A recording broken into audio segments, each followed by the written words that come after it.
Keluaran pasal 9. Tulah kelima, penyakit sampar pada ternak. Berfirmanlah Tuhan kepada Musa, "Pergilah menghadap Firaun dan berbicaralah kepadanya. Beginilah firman Tuhan Allah orang Ibrani, biarkanlah umatku pergi, supaya mereka beribadah kepadaku. Sebab jika engkau menolak membiarkan mereka pergi dan masih menahan mereka, maka ternakmu yang ada di padang, kuda, keledai, unta, lembu sapi, dan kambing domba akan kena tulah Tuhan, yakni kena penyakit sampar yang dahsyat. Dan Tuhan akan membuat perbedaan antara ternak orang Israel dan ternak orang Mesir, sehingga tidak ada yang akan mati seekor pun dari segala ternak orang Israel. Selanjutnya Tuhan menentukan waktunya, firman-Nya, besoklah Tuhan akan melakukan hal itu di negeri ini. Dan Tuhan melakukan hal itu keesokan harinya, segala ternak orang Mesir itu mati. Tetapi dari ternak orang Israel, tidak ada seekor pun yang mati. Lalu Firaun menyuruh orang ke sana, dan sesungguhnya lah dari ternak orang Israel tidak ada seekor pun yang mati. Tetapi Firaun tetap berkeras hati, dan tidak mau membiarkan bangsa itu pergi. Tulah keenam, Barah. Berfirmanlah Tuhan kepada Musa dan Harun, ambillah jelaga dari dapur peleburan serangkup penuh, dan Musa harus menghamburkannya ke udara di depan mata Firaun. Maka jelaga itu akan menjadi debu meliputi seluruh tanah Mesir, dan akan menjadikan barah yang memecah sebagai gelembung pada manusia dan binatang di seluruh tanah Mesir. Lalu mereka mengambil jelaga dari dapur peleburan, dan berdiri di depan Firaun. Kemudian Musa menghamburkannya ke udara, maka terjadilah barah yang memecah sebagai gelembung pada manusia dan binatang, sehingga ahli-ahli itu tidak dapat tetap berdiri di depan Musa karena barah-barah itu. Sebab ahli-ahli itu pun juga kena barah sama seperti semua orang Mesir. Tetapi Tuhan mengeraskan hati Firaun, sehingga ia tidak mendengarkan mereka, seperti yang telah difirmankan Tuhan kepada Musa. Tulah ketujuh, hujan es. Berfirmanlah Tuhan kepada Musa, bangunlah pagi-pagi dan berdirilah menantikan Firaun dan katakan kepadanya, beginilah firman Tuhan, Allah orang Ibrani, biarkanlah umatku pergi, supaya mereka beribadah kepadaku. Sebab sekali ini aku akan melepaskan segala tulahku terhadap engkau sendiri, terhadap pegawai-pegawaimu dan terhadap rakyatmu, dengan maksud supaya engkau mengetahui bahwa tidak ada yang seperti aku di seluruh bumi. Bukankah sudah lama aku dapat mengacungkan tanganku untuk membunuh engkau dan rakyatmu dengan penyakit sampar, sehingga engkau terhapus dari atas bumi?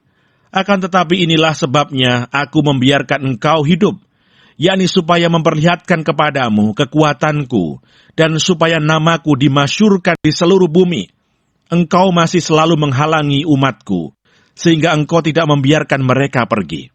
Sesungguhnya besok kira-kira waktu ini, aku akan menurunkan hujan es yang sangat dahsyat, seperti yang belum pernah terjadi di Mesir, sejak Mesir dijadikan sampai sekarang ini. Oleh sebab itu, ternakmu dan segala yang kau punyai di padang, suruhlah dibawa ke tempat yang aman. Semua orang dan segala hewan yang ada di padang dan tidak pulang berkumpul ke rumah, akan ditimpa oleh hujan es itu, sehingga mati. Maka siapa di antara para pegawai Firaun yang takut kepada firman Tuhan, menyuruh hamba-hambanya serta ternaknya lari ke rumah. Tetapi siapa yang tidak mengindahkan firman Tuhan, meninggalkan hamba-hambanya serta ternaknya di padang. Berfirmanlah Tuhan kepada Musa, ulurkanlah tanganmu ke langit, supaya hujan es turun di seluruh tanah Mesir, menimpa manusia dan binatang, dan menimpa tumbuh-tumbuhan di padang di tanah Mesir. Lalu Musa mengulurkan tongkatnya ke langit, maka Tuhan mengadakan guru dan hujan es, dan api pun menyambar ke bumi, dan Tuhan menurunkan hujan es meliputi tanah Mesir. Dan turunlah hujan es, beserta api yang berkilat-kilat di tengah-tengah hujan es itu, terlalu dahsyat, seperti yang belum pernah terjadi di seluruh negeri orang Mesir, sejak mereka menjadi suatu bangsa.